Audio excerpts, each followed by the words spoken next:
Hey YouTube, I'm Jeremy Madlong, and if you clicked on this video, you probably had the same question as me. Does the resolution of my desktop affect the score I get in 3dmark, and also, by that basis, theoretically, other video games? If you're like me, the first thing you did was Google the question. And let me tell you what I found. The first link that I discovered was an article by benchmarks.com, and it's simply titled, "Does my desktop resolution affect my 3dmark score?" Now it goes through a lot of things here that talks about different things that affect your score, but at the bottom, and this is the important thing, it says optimal settings for overclockers. If you're aiming for the highest possible score in a benchmark, for an overclocking contest for example, matching your desktop resolution to the benchmark's internal render resolution may provide a slight performance gain. So for 3dmark, the 3dmark test we're going to be doing today, Timespy renders at 2560 by 1440, Timespy Extreme renders at 3840 by 2160 or 4K, and Port Royal renders at 2560 by 1440. So we would expect those resolutions of your desktop to be the highest scoring resolutions for your 3dmark score. I will give you a little spoiler, that is not necessarily the case.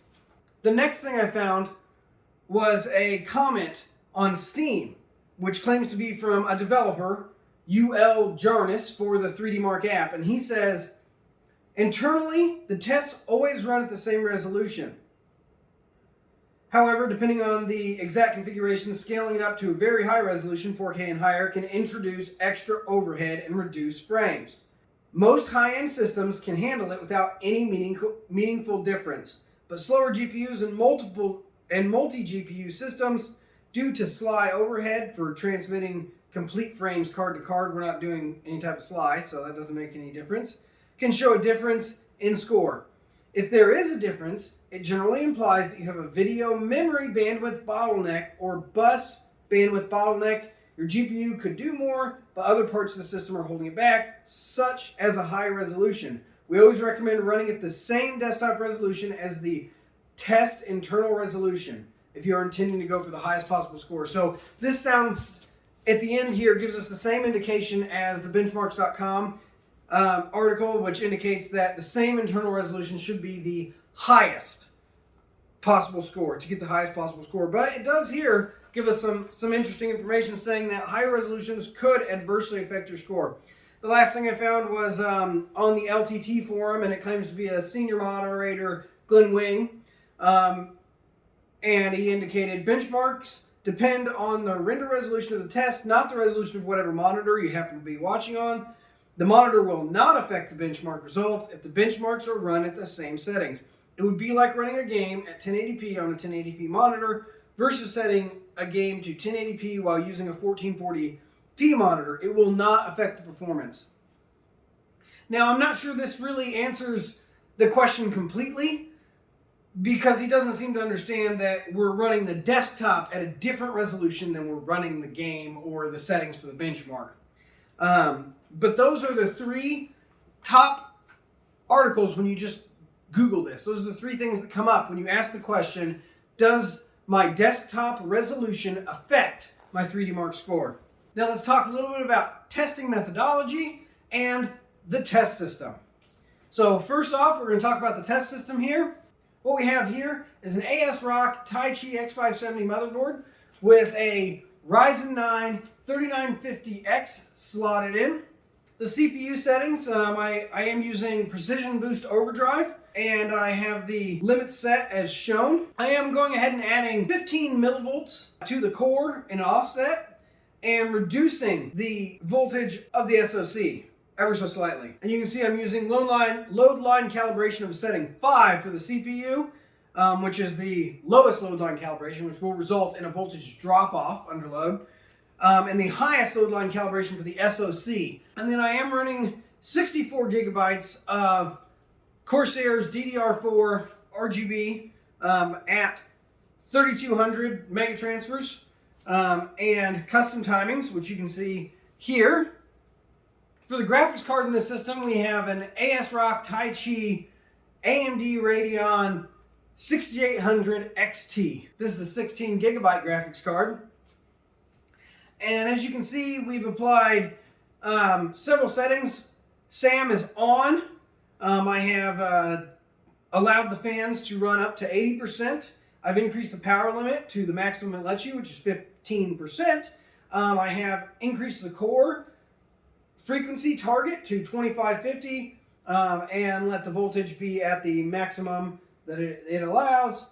And then the VRAM, I have increased it to the maximum allowed, which is 2150 megahertz, and the faster memory timings. These are my 24/7 everyday settings. I use these for video editing, gaming, and other production things. So now let's talk about the testing methodology. Essentially, I'm going to be running 3dmark different tests. So in this case, CPU profile, Timespy, Timespy Extreme, and Port Royal at all of these different testing resolutions, which are 5120 by 2160, 3840 by 2160, 3440 by 1440, and here's where we have some interesting thing. I'm going to do that resolution at 100 hertz, 60 hertz, and 30 hertz to see if there's a difference based just on the refresh rate of the monitor too.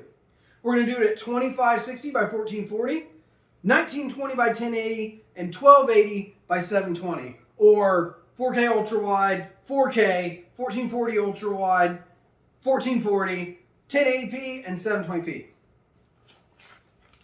We ran each test 3 times, and this is the average of those tests. Now, of course, these scores aren't really directly comparable to other outlets' scores in terms of the Timespy score, Timespy Extreme, Port Royal score, because my testing configuration is specific and set up as indicated here. But these scores are comparable to each other because they're all ran on the exact same system with the exact same settings, except where indicated. The first test that I have up here on the screen for you is the CPU profile test at all the different resolutions. There's not a whole lot of interesting information here because, as you can see, the CPU performs almost identically at each resolution. Now, while this chart doesn't really teach us anything about the differences in the resolutions, the good thing about this chart shows that the system is very consistent for CPU performance and that we can expect to see very similar performance across the board for the rest of the tests. So let's jump right into Timespy. This is the Timespy overall score. Now, if you remember, Timespy is rendered at 2560 by 1440. So we would expect, based on the information that we received earlier through the Steam developer and benchmarks.com, that 1440p, so 2560 by 1440, should be the highest score. But as we look here, we can see that 5120 by 2160 is certainly the worst score. The highest score is 1920 by 1080 there on the right with 19,132 points. Now, that's just a 2.9% difference, which doesn't sound like a lot, and it's really not, but that could be the difference between getting on a top scoreboard and not. We can see a slight drop off back at 720p. Now, that might be within the margin of error here. So as that was the overall score, here is the graphic score. And I think this is the most important thing that we're going to be looking at for all of our tests today. Looking at the graphic score, this scales a little more like you would think it should if there is a performance difference for the different resolutions. And as you can see here, the 5120 by 2160 scores what looks like quite a bit lower than the 1280 by 720, and they all averaged out just a little higher. Even differences here are slightly visible in the different desktop resolutions. While these are very small and possibly within the margin of error, they are measurable as a difference when we ran the test multiple passes. It's just a 3.4% difference from the lowest graphic score to the highest graphic score, but it was repeatable. Let's talk about the CPU score. Now, this might make a little more sense as we saw some of the fluctuation in the overall score, because remember, the overall score is a combination of the CPU score and the graphics score. So as we can see here, there might be a reason why the 720p dropped off, and that's because we saw a lower CPU score all the way down at 720p, even though we saw a higher graphics score. Now, that could just be Windows doing funny stuff in the background. That could be some weird overhead from the computer trying to scale the 720p. And while it might seem relatively minor, and there could be something else going on in the background, this was repeatable as a difference. And you can see several hundred points of difference between the 1080p and the 720p score, which is interesting, though not necessarily important. This next chart, there's an extra test that I went ahead and ran that I hadn't talked about yet, and that is what I'm calling a best effort test. And that is setting the monitor to the absolute lowest resolution it will let me, which in this case is 800 by 600, at the lowest refresh rate that it'll let me, which in this case is 30 hertz, and then I went ahead and added 75 megahertz to my previous overclock on the graphics card, which was targeting 2550, but is now targeting 2625. Now, this overclock I have found is not super stable in long-term gaming or other GPU-intensive tasks, which is why I run it at the 2550 target. But I thought that this might be an interesting chart to look at. As you can see here, at the 800 by 600, we are seeing the similar CPU score as the 1280 by 720, but we are seeing the highest graphics score we score anywhere, which would make sense because the extra overclock, and what we're kind of learning so far, which is the lower resolution seems to give us slightly higher graphic scores, giving us our best overall score that's on the chart here. Well, that's not really a fair direct test for the 800 by 600 resolution. It just gives us an idea of what's possible if I give a best effort run on this configuration. Now, let's talk about Timespy Extreme. Timespy Extreme renders at 4K resolution. This is significantly harder for the graphics card in the system and should give us a little more insight into exactly how the resolution affects the higher load of graphics. So let's first of all take a look at the overall 3dmark score here, and we see a few interesting things, which is, one, a difference of only 1.4%. So these were much closer in score than the standard Timespy test for the overall score. One of the interesting things I know is that the only test we ran at 100 hertz, which was our 1440p ultra-wide 100 hertz test, seems to have scored really well compared to the rest of the tests in those resolutions around it. That could be an outlier here, but once again, we ran multiple tests, and this is what we came up with. The highest score, though, at 1280 by 720. Now let's look at just the graphics score. This is what we thought would be the most interesting on every test, of course.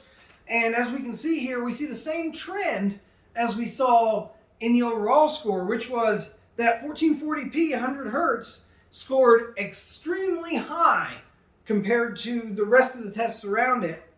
So the difference here from the worst score at 5120 by 2160 down to the best score at 1280 by 720 is only 1.6%. So still very, very close on the graphics score, and that backs up our 1.4% difference on the overall score. Now we can see the CPU test here, and the CPU test on this one is quite a bit closer than any other test that we had, which once again shows exactly how consistent this CPU runs on this system, which means our best score to our lowest score is only 0.5%. Now, once again, we were expecting, based on the information we saw, that the best possible scores we could get on Timespy Extreme would be at the 4K resolution, because that's what the system renders at, or that's what the benchmark renders at. So we would expect that to be the best score based on all the information we received earlier. And that does not appear to be the case here. Our best scores coming up more so in that lower resolution, just like we talked about before, down at 720p. We also did a best effort Timespike stream test here, and here's all the scores from that. So as you can see, we did score our best possible score with the extra overclock and the lowest possible resolution. Once again, while that may not be an exactly fair test versus the other ones, we can see the scaling from 720p to the 4K ultra wide. And it is pretty close, but we were able to get better scores at the lower resolution versus the higher resolution. And for our last test here, we decided to run Port Royal. Now, Port Royal only has a graphics test, so this one's not really a CPU test and we won't see those numbers. So all we'll get is our Port Royal final score, which is a graphics score. Let's take a look at this chart here. Now, Port Royal renders in 2560 by 1440. So once again, based on the information provided by the 3dmark developers by benchmarks.com, we would expect that to be the highest score. As we look here, we see the same trends as we saw in other tests, which is 5120 by 2160 is the lowest score, and 1280 by 720 is the highest score. Once again, these are pretty close, within 120 points between the highest and the lowest score, which is really close, but it is consistently higher at the lower resolution. Just for fun, here's our Port Royal with our best effort scores. And you can see that what appears to be the biggest change in the score for this is that extra 75 megahertz on the core. So let's sum up what we have here and what you should do going forward with your testing in 3dmark. It's obvious to me that the best possible scores are not a result of setting your desktop resolution to the same resolution as the testing environment or as 3dmark renders it, which is in direct contrast to the things that they are recommending to you. What we found was the best possible scores were able to be achieved with the lowest possible resolution and refresh rate for that matter.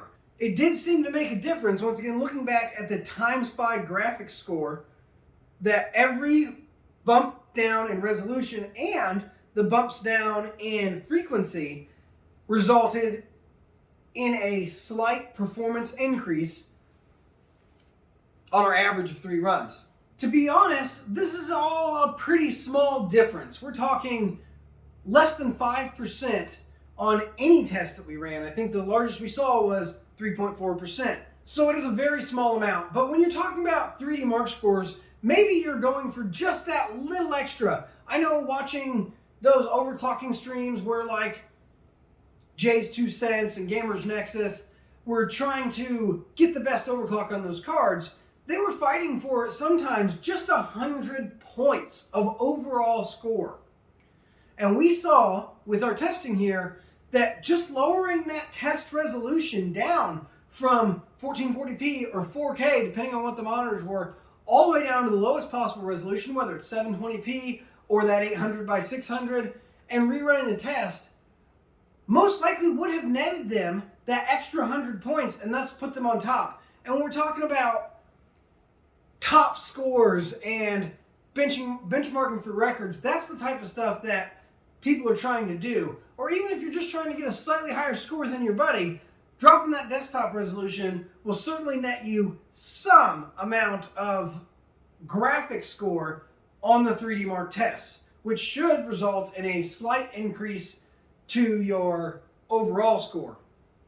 Even with the weird quirks at 720p and 800 by 600, which seem to result in a slightly lower CPU score on the Timespy non-extreme test, we saw that that really wasn't present because of how close the scores were on Timespy Extreme. And that's probably how you're going to be benchmarking most of your modern systems these days anyway, if you're benchmarking for the top score. I would suspect that this would make more of a difference on low-end systems. And that's what the 3dmark developer comment on Steam seemed to also indicate, which was, while this is a small difference across the board, even for these high-end graphics cards, it is likely a bigger difference if you are at a more entry-level configuration, and every little bit counts. Now, you may say that those 720p and 800 by 600 resolutions are lower than is reasonable, and I actually agree with that, that you wouldn't actually want to run your desktop in that low of a resolution for your standard usage. But we can see that the score does go up all the way through 1080p, and so even just having someone with a 1080p monitor and running the test versus someone with a 4K monitor who just set it at their native resolution, because that's probably how you're using your computer, that they would have a discrepancy in scores, even if they had everything else, every other setting the same. All right, well, thanks for coming along today, guys. I hope you enjoyed this look at 3dmark desktop resolution score scaling. This took me hours to benchmark and test and get this ready for you. So hopefully this is useful to some of you. Hopefully this clears up some of the questions. And it's just one of those things where I don't make a lot of videos. As you can probably see if you look through my video past, I haven't made a video in a long time. And that's just because if the information's already out there and it's good and it's with a good testing methodology and I believe it, there's no real reason for me to do that testing again or do something else that somebody's already doing. This is something that I wasn't easily able to find good information on. I shared with you everything that I could really find that was any amount of legitimate for the information on 3dmark scores and desktop resolution. Thanks again for watching, guys. If you like this video, hit the like button down below. If you like what we're doing here on the channel, go ahead and hit that subscribe button, and we'll see you all next time.